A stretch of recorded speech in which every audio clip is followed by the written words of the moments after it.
यस्य स्वयं स्वभावाप्तिरभावे कित्कर्मणा तस्मै संज्ञानरूपाय नमोस्तु परमात्मने। इष्टोपदेश का मंगलाचरण करके आज हम कारिका 39 का अध्ययन करेंगे। इसके पहले की कारिका 38 में हमने ये देखा था कि जैसे जैसे सुलभ विषय भी आत्मा को रुचते नहीं हैं, वैसे वैसे संवित्तो यानी अनुभूति में उत्तम तत्व शुद्ध आत्म स्वरूप का प्रतिभास होने लगता है। तो अब आचार्य बताते हैं कि हे वत्स, सब आत्म संवित्ति यानी सब आत्म अनुभव के बढ़ने पर क्या क्या बातें होती हैं और किस रूप में जीव का परिणमन होता है, इन बातों को आचार्य कारिका 39 में बता रहे हैं। निशामयति निशेषमिन्द्र जालोपमं जगत स्पृहयत्यात्मलाभाय गत्वान् यत्रानुतप्यते। निशेष जब समस्त जगत संसार इंद्रजालोपमम इंद्रजाल की तरह अर्थात निस्सार निस्सार यानी सार रहित निशामयति दिखाई देने लगता है, तब आत्मलाभाय आत्म स्वरूप पाने के लिए स्प्रयति अभिलाषा होती है। यदि उस समय अन्यंत्र मन गतवा जाता है तो अनुतप्यते संतप्त अर्थात व्याकुल होता है। कहने का तात्पर्य इस गाथा में ये है, इस कारिका में ये है कि योगी को समस्त जगत इंद्रजाल के समान दिखाई पड़ता है। वो उसे इंद्रजाल के समान समझता है, जो कि है भी वास्तविकता में इंद्रजाल के समान ही। तब उसे आत्म स्वरूप की प्राप्ति की अभिलाषा होती है, और यदि अन्यंत्र अन्य विषय में उसका मन लग जाए तो वह पश्चाताप करता है। यहाँ पर जो योगी शब्द है वो अंत दीपक होने से सर्वत्र जोड़ना चाहिए, अर्थात निशामयति स्पृहयति। निशामयति यानी दिखाई देने लगता है, स्पृहयति अभिलाषा होती है। आदि जो क्रियापद हैं उसको कर्ता के रूप में के साथ योगी को कर्ता के रूप में जोड़ना, कि योगी को दिखाई देने लगता है और योगी को अभिलाषा होती है, ऐसा। अब ये बतलाते हैं कि पद अनुवाद इसका ऐसा है कि इंद्रजाल सम जग दिखे करे आत्म अभिलाष, अन्य विकल्पों में करे योगी पश्चाताप। कि जिस योगी को सारा संसार इंद्रजाल के समान दिखलाई पड़ता है, उसे अपने आत्म स्वरूप की अभिलाषा होती है, आत्म स्वरूप पाने की अभिलाषा होती है। और यदि उसका मन अन्य विकल्पों में लगता है तो उस योगी ज्ञानी को पश्चाताप होता है, ऐसा आचार्य बता रहे हैं इस कारिका में। अब इस कारिका के कुछ प्रश्नों को सुनिए। आत्म स्वरूप पाने की इच्छा कब होती है?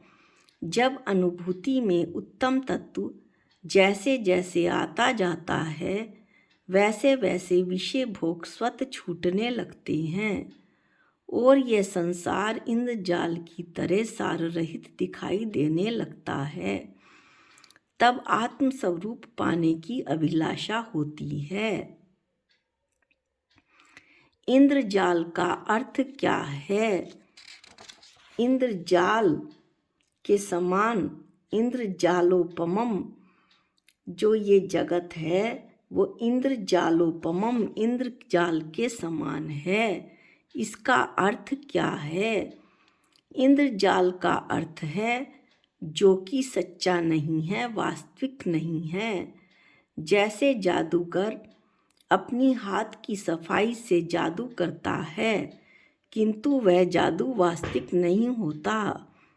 वह हाथ की सफाई से हजारों रुपए बनाकर दिखा देता है, किंतु वह बाद में 5-5 रुपए स्वयं के लिए मांगता है।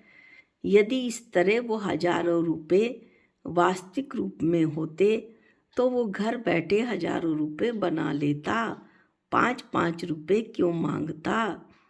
यह जादू तो उसकी आजीविका का साधन है। हाथ की सफाई वाले रुपए उसके कोई काम नहीं आते। एक जादूगर जादू से लड़के को लड़की बना देता था, किंतु वह हमेशा लड़की के रूप में नहीं हो सकती थी, वह तो लड़के के रूप में ही रहेगा। एक बार की बात है, एक जादूगर की धर्मपत्नी का स्वर्गवास हो गया। सबने उससे कहा, जादू से लड़के को लड़की बना लेते हो तो जादू से अपनी धर्मपत्नी बना लो, परंतु वह बन तो सकती है किंतु काल्पनिक होगी, वो कोई काम नहीं कर सकेगी। इसी तरह से ये जो है संसार भी एक इंद्रजाल के समान है। जैसे बारिश के दिनों में छोटे छोटे बच्चे खेलते हैं, जल के बुदबुदों को देखकर वो बड़े खुश होते हैं, जैसे ही वो फूटता है वो दुखी हो जाते हैं। संसार भी ऐसा ही है। वास्तविकता में तो यहाँ कुछ भी स्थिर नहीं है, कुछ भी हमेशा रहने वाला नहीं है, सब क्षणिक है, पर्याय रूप है। कहा भी है, पुद्गल का क्या विश्वासा, जैसे पानी बीच पताशा। इस पुद्गल संसार का क्या विश्वास करें, जैसे पानी में रखा हुआ पताशा, अभी था अभी नहीं है। इस तरह योगी संसार के वश में न होकर संसार से दूर होने का ही प्रयास करते हैं।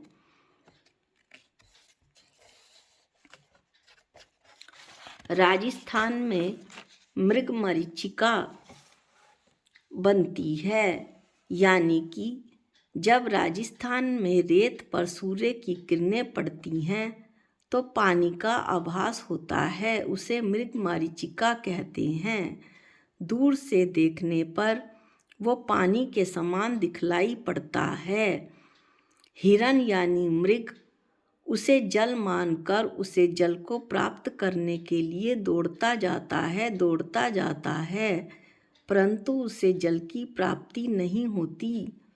उसी प्रकार संसार के पंच इंद्रिय विषय भोग होते हैं, जो कि हम केवल मोहवश अज्ञानवश सोचते हैं कि ये हमें सुख देंगे, लेकिन वास्तविक रूप से सुख तो कभी प्राप्त होता ही नहीं है। इसलिए ज्ञानी को संसार असारा लगता है, दुखों का समुद्र लगता है। संसार लगने लगा अब असार, जब निज गायक की सुधि आई। यतियों के मार्ग की महिमा अपार, द्वादश अनुप्रेक्षा मन भाई। यतियों यानी मुनियों के मार्ग की तो महिमा अपार है। संसार असार लगने लगा है उन्हें, जब से उन्हें अपने आत्म स्वरूप की सुध आई है। द्वादश अनुप्रेक्षा, 12 भावना उनके मन को भा गई हैं। 12 भावना के चिंतवन में ही उनका उपयोग लगता है, ऐसा कहा गया है, ऐसा आचार्य बताते हैं, शास्त्रों में बताया गया है। पश्चाताप किसे कहते हैं? अन्यंत्र गत्वा अनुतप्यते, अर्थात जो आत्म लाभ करना चाहता है वह हमेशा अपने उपयोग को, आत्मा को छोड़कर अन्य बाह्य पदार्थों की ओर नहीं ले जाता। यदि पूर्व संस्कारवश अन्यत्र उसका उपयोग चला भी जाता है तो उसे पश्चाताप होता है, संताप से वो पीड़ित होता है और विचार करता है, अरे ये कार्य मुझे नहीं करना चाहिए था, मेरे से तो बहुत बड़ी गलती हो गई, मेरा कार्य तो आत्म स्वभाव में रहने का है, मैं कहाँ चला गया, मैं तो भटक गया। इस प्रकार पश्चाताप एवं प्रतिक्रमण करता है, अपनी आत्मनिंदा करता है, आलोचना करता है, प्रायश्चित लेता है और पुनः तप में लीन हो जाता है। योगी का समय आत्म साधना में कैसे निकल जाता है। अब दृष्टांत की सहायता से इसे समझाते हैं कि योगी विद्यार्थी के समान सावधान रहता है। विद्यार्थी तो परीक्षा के समय ही सावधान रहता है, शेष 365 दिन अध्ययन करता है। यदि अध्ययन उसने अच्छी तरह से किया है तो विद्यार्थी के हाथ में जब उस पेपर आता है तो उसे हल करने में उसे 3 घंटे का समय कैसे निकल जाता है पता नहीं चलता, किंतु जिसने अध्ययन नहीं किया उसे 3 घंटे निकालना अत्यंत कठिन हो जाता है। 2 घंटे में ही इधर उधर देखकर चारों तरफ देखता रहता है और 2 घंटे में अपना कॉपी देकर बाहर निकल आता है।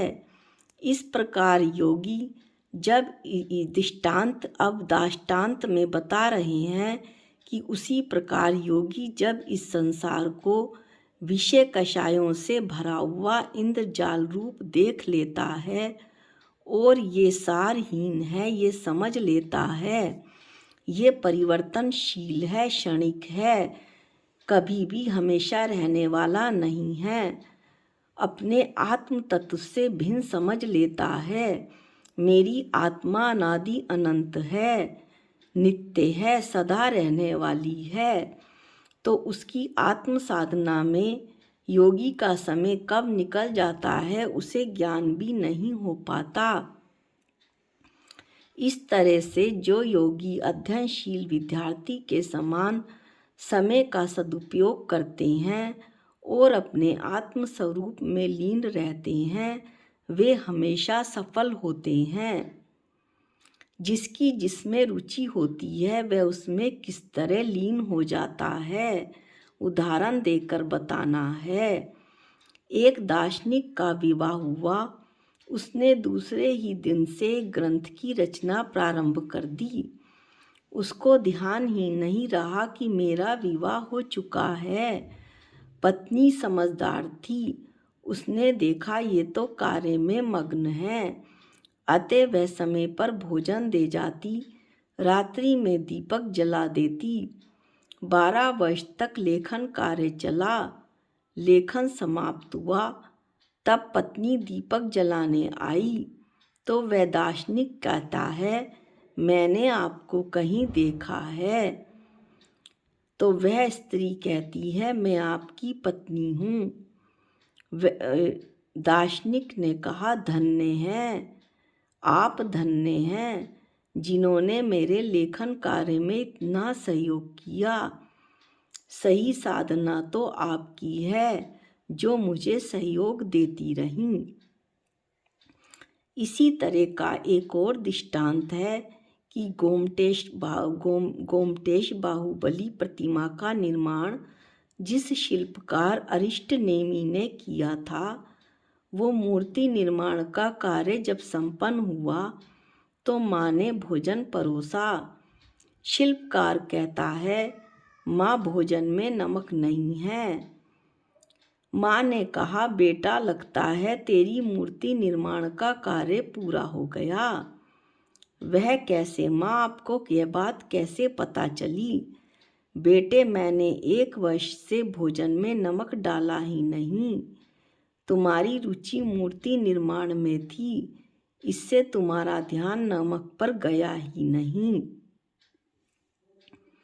इस तरह से इस कारिका का सारांश यह निकलता है कि जिसको सब संवेदन में रस है, अपनी आत्मा में रस है, उसका उपयोग अपनी आत्मा में लग चुका है, वहाँ से उसका आनंद फूट रहा है। उसको जगत के स्थावर और जंगम रूप समस्त बाह्य पदार्थ तथा इंद्रिय विषय इंद्रजाल के समान निस्सार और विनश्वर प्रतीत होते हैं, अर्थात सार रहित और नष्ट होने वाले प्रतीत होते हैं। अब उसको सांसारिक विषय भोगों की इच्छा नहीं होती, अपितु उस ज्ञानी को आत्मस्वरूप की ही प्राप्ति के लिए प्रबल भावना रहा करती है। ज्ञानी जगत के पदार्थों को ज्ञेय समझकर आत्मस्वरूप में लीन रहता है। वो समझ चुका है कि मेरी आत्मा ज्ञाता दृष्टा है, इसके अलावा वो और कुछ नहीं कर सकती। आत्मा ज्ञानम स्वयं ज्ञानम ज्ञानम ज्ञानादन्यत करोति किम पर भावस्य कर्तात्मा मोह अयम व्यवहारिणाम। आत्मा ज्ञान और जानने के सिवा और क्या कर सकती है, यह बात वो तो जगत के सब पदार्थों को ज्ञेय समझता है, ऐसा ज्ञानी जिसने अपनी आत्मा को ज्ञाता दृष्टा समझ लिया। यह बात दर्शाते हुए आचार्य श्री अमित गति ने सुभाषित रतन संदोष श्लोक 335 में कहा है कि यह लक्ष्मी थोड़े ही दिन सुखदायक प्रतीत होती है।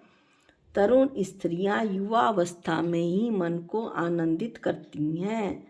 विषय भोग बिजली के समान चंचल है और शरीर व्याधियों अनेक बीमारियों से ग्रसित रहता है।